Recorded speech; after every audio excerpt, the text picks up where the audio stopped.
So I have that Nikon Action Touch AF, and it's kind of like a waterproof camera, but I was able to pick it up brand new, never used, and I'd mentioned to you guys I was kind of paranoid about taking it in the water. I've used it like in like a pool area where like I'm not worried about getting splashed, and actually in like a light drizzle, but didn't really want to take it underwater because I was worried the seals, being, you know, from the 80s, that they would fail.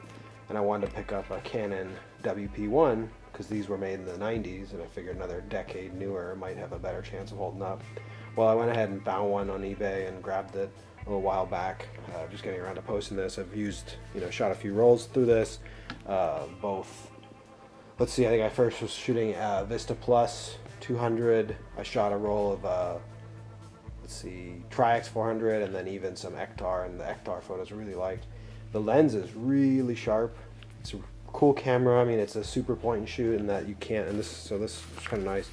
I got this with the case and the strap. Like, it wasn't in a box or anything, but you could argue that it may have never been really used. Like, the person bought it and then just took it out of the package and then never really shot with it. It's a nice case. None of it was dirty. The strap was actually still wrapped in a little plastic bag with a little piece of tape. So I don't know if it was ever used. It's a nice camera. The only problem was I tried using it in the pool a couple times, and I didn't even submerge it. I just simply would kind of shoot, you know, like here in the water, but I had it around my shoulder or neck, and then occasionally it fell in the water, and, you know, maybe you had this much water under it, or, you know, not the full camera, but a portion of it got submerged, and didn't concern myself with it too much, you know, dried it off after, and then I noticed after, I think it was after the first time I hadn't noticed any problems, but after the second time I did that, I was looking in the viewfinder, or sorry, the frame counter here, and noticed what looks like kind of water spots inside there on the plastic, and I noticed moisture underneath. Kind of, you could see like it looked wet inside half of this, and I think whatever was glue or whatever was here wasn't holding up. And when I opened it, you could tell it appeared, or it seemed like there may have been a slight amount of moisture inside of the camera, which I don't know if it dripped, and it was on this side too, where it winds the film. This is when I finished the roll. It looked like there was a little bit of moisture on the bottom of the winding thing, the little, like, you know, cylinder on the side that has the catch for the film. So it wasn't like it was what do they call it, flooded or anything, but definitely made me not too keen on submerging it at all anymore. I mean, I would still definitely use it in a splash environment or in the rain or in a mild rain, but the fact that this seems to be leaking up here, which is the top of the camera, no bueno, and the fact that there was water in, and it had, like I said, this side had gotten a little wet, and I don't know if that submersion of just like an inch was enough to get water in here and in there, but it's frustrating nonetheless. I let it dry out overnight, and, you know, nothing seems wrong with it. Loaded up another roll of film. I'm on the 12th exposure, looks like, and, you know, it seems like it's working fine, and it's a little disappointing, but hell, you know, I'll just take a shot of us here filming this. Why not? So you can hear it. It wound to the next frame and it's working. The viewfinder's decent.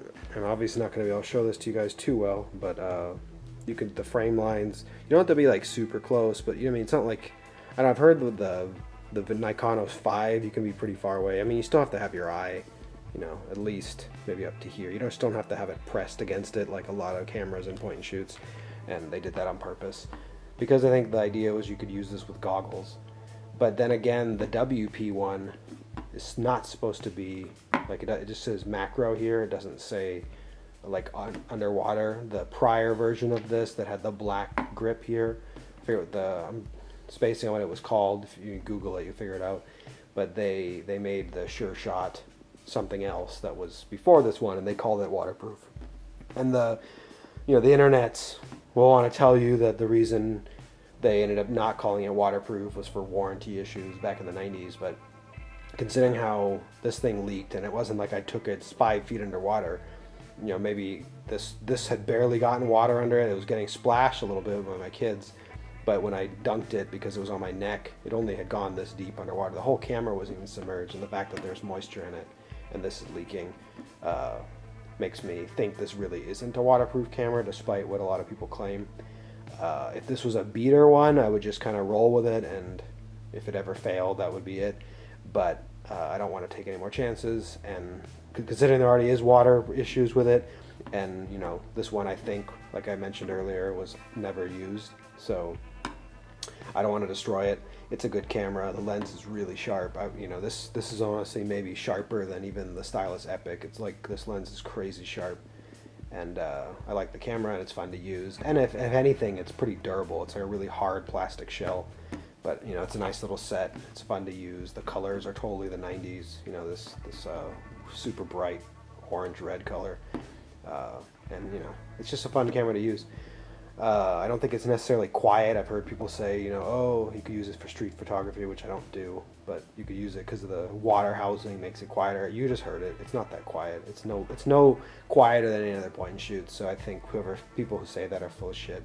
You know, they should just get any point and shoot camera and they're quiet. You know, honestly, I would almost argue the F100 with even with the mirror, the Nikon F100 has a quieter shutter than this thing because of the quieter shooting noise, because this thing's motor wind is so loud. The F100 motor wind is super quiet, but it's still a really cool camera. It was still relatively cheap considering, you know, this was brand new, and you know, I think it the buy it now asking price was because of that, but it was still under $100. And you know, some of these other cameras, the A4 for example, if you look at them on eBay now, they're getting out of control. They're all going for like $200 and something now, even kind of used user shape. So in that scheme, compared to the Epic, which is also getting up, you know, $180, $200, the Rollei 35S and SE, you know, those $300, $300. You know, I'm talking about online prices. You know, if you're lucky that you have thrift stores that have good cameras, that's a different thing. But I've checked all the thrift stores where I live, and they never have any good cameras. They'll have a random, like, beaten up Canon AE1 or a Minolta X500. I don't care for those. I've never seen anything useful as far as point and shoots. They're just cheap crap ones. So as far as these older good point and shoots, this thing is still a bargain. And knowing that, I would still recommend it. It's a good camera. It takes really sharp photos, as you'll see here in a moment. And because of that, you know, I think it's still a good buy. I think I'm just going to show you guys mainly a roll of Ektar that I took with this, because I was really impressed, as always, when I shoot Ektar. Ektar's colors are just freaking amazing. And look at you can see the coatings of the lens, the purples and blues in there. I did notice something though. I don't know if it was always like this. Some of these old cameras have fogging issues in the viewfinder and stuff. My XA, for example, there's some fogging in the viewfinder and on the rangefinder patch.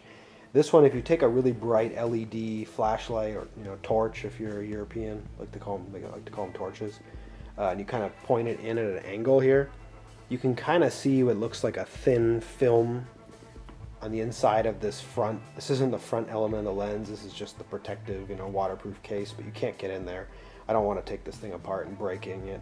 But there is something there, but in normal light you can't see it. I'm sure it doesn't have any impact on the pictures. You know, films, at least with the scans I do, isn't sharp enough for that to matter. But I wasn't sure if that was how it was because it's old, or if that may have been the result of a little bit of moisture getting in there. Even though I left the camera open, the back open for overnight, you know, in a dry environment. I don't know. But just something I would also point out. But yeah, this is a really cool camera. I think it's underrated, and I think because it was a super budget camera, there's probably tons of them that were sold. I don't know what the volume is, but you know, they're not rare, so I think that's why they come across so often, and why you probably can still get one cheap.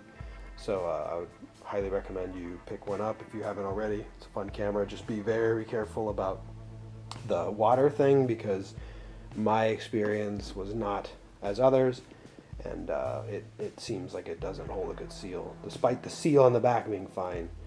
This failed, and you know, somehow water got in there. So anyway, hope you guys enjoy these photos. Thanks. So as mentioned, this is all Kodak Ektar 100.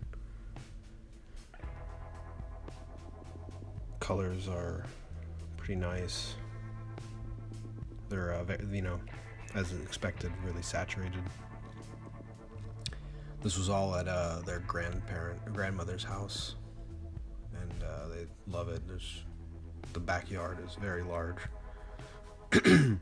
They're just kind of running around in the sun. And the funny thing is, this is all, bright sun, kind of harsh light, but Ektar still looks good. I mean, look at the shadows on the top of the kind of little patio cover. And here are the colors. They're just, saturation's awesome. It still looks good versus like Velvia, which I think looks terrible in skin. Looks good for, other stuff. But Ektar looks cool with skin and grass and trees and plants. But yeah, the autofocus seems good. Seems like it got everything basically, even kids running. Obviously this isn't shallow depth of field. It probably was stopped down a bit. You never know what it shoots at though, because it's fully automatic. But it seems like the autofocus is pretty good and pretty quick. This is a cool photo. That was a flash, obviously. I did the forced flash to try to freeze the motion. It worked. Here's another one. Like the glow of the sun through there. This has forced flash too. And it's cool because it just has that one. I mean, it's such a simple camera. You have like 3 controls. You have a shutter button, obviously, but then you have a little switch on the front for on, auto, flash off, flash, forced flash, and then there's the macro setting. And then there's a self-timer. That's really it. So it's really straightforward. Didn't really get much sun star on that last pic. But, yeah, it's a cool camera. Definitely try one out, even get one. They're fun. Thanks.